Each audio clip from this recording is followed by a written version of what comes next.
After weeks of uncertainty and turmoil, Britain has its new Prime Minister, its third this year.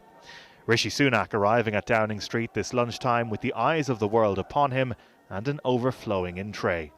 With time of the essence, the Prime Minister setting out his agenda. But some mistakes were made. Not born of ill will or bad intentions. Quite the opposite, in fact. But mistakes nonetheless. And I have been elected as leader of my party and your Prime Minister, in part, to fix them. And that work begins immediately.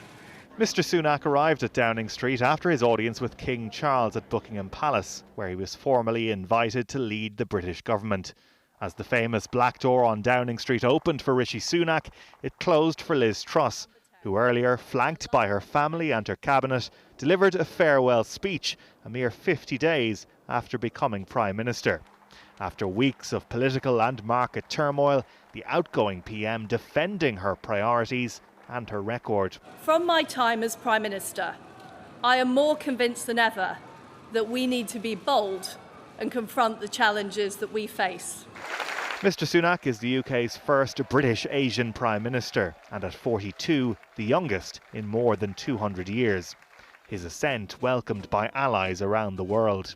We've got news that Rishi Sunak is now the Prime Minister. As my brother would say, go figure.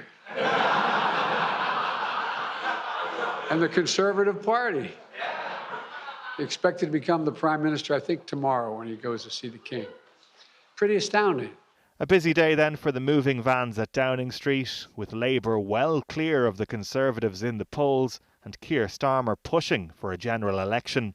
Mr Sunak's supporters will be hoping there aren't too many more comings and goings from Downing Street for some time to come. Well, our news correspondent Richard Chambers joins me now. So what did you make of the speech, Richard? Was he more convincing than he was yesterday? A little bit better, a little less wooden than he was yesterday. A lot of criticism for his speech to the Audicu yesterday. This one a little bit more engaged, went on for a good bit longer as well, about 3 minutes and 40 seconds. Really, this was a message, though, not just to the British public, but to the world, that the adults are in charge now at this point. He was trying to distance himself from Liz Truss, who he said had made mistakes, plunging Britain into a profound economic crisis, but also distancing himself perhaps in the subtext from Boris Johnson, who he paid tribute to as well, but saying now this was time to put country over party and above self-interest at this point. He does have a difficult job ahead. He was saying that he understands people are hard-pressed in Britain at this time and difficult choices have to be made. That's really going to be perhaps his next big challenge. As the richest man in the House of Commons, him having to make difficult decisions over things like welfare is going to be a real test for him, though.